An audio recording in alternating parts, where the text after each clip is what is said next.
28 aprel hepdeýäniň duşanma güni 2025-nji ýyl.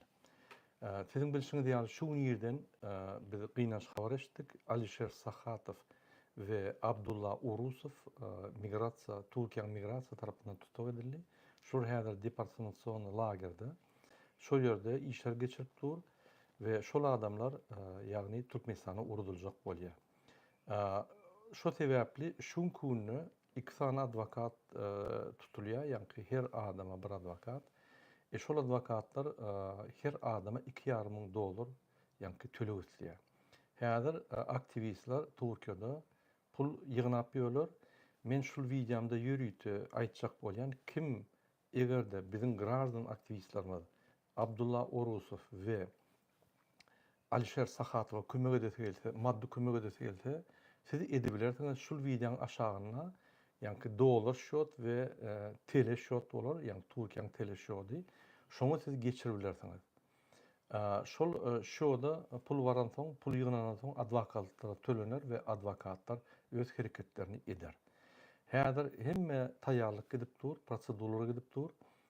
DWT halk hereketi onu alyp baranok biz ýöne çykyş edip bolup geçen zatlara diýär we ýani urukturmany prosedurlary ýani efektiwne etmek üçin ine adwokatlar, aktivistler halkymyň arasynda informasiýany paýlaşýar.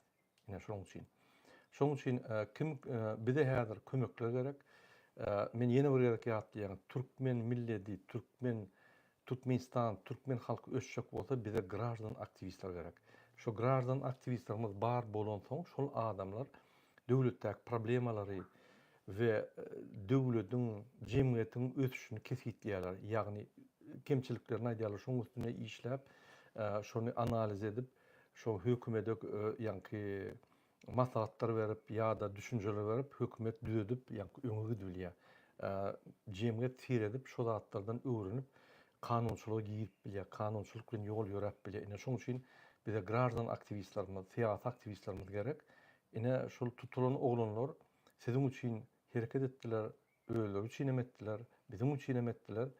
Eger kömek edilýän bolsaňyz, ýani gollun kömegine ediň, videony paýlaşyň, kommentariýa ýazyň, like goýuň, maddi kömek gerek häzir, maddi kömek ediň. Ine biz şol ibanlary size berýät. Şol videoň aşagyna, ýagny kommentariýada men ýazyp goýan. Ýene öýledek hemmeňize köp sag bolsun. Bollaryň biziň aktivistlerimiz, aktivistler bolmasa öňe gidişlik ýok. Aktivistler bolmasa diktatorlar bizi gamçylap öldürýär. Şoň üçin gollaryň, bileşeliň, halk bolup agdybir bolalyň ine şo ýerde agdybirlik bildirer. Hoş sag bolun, indik gepleşikler çelli.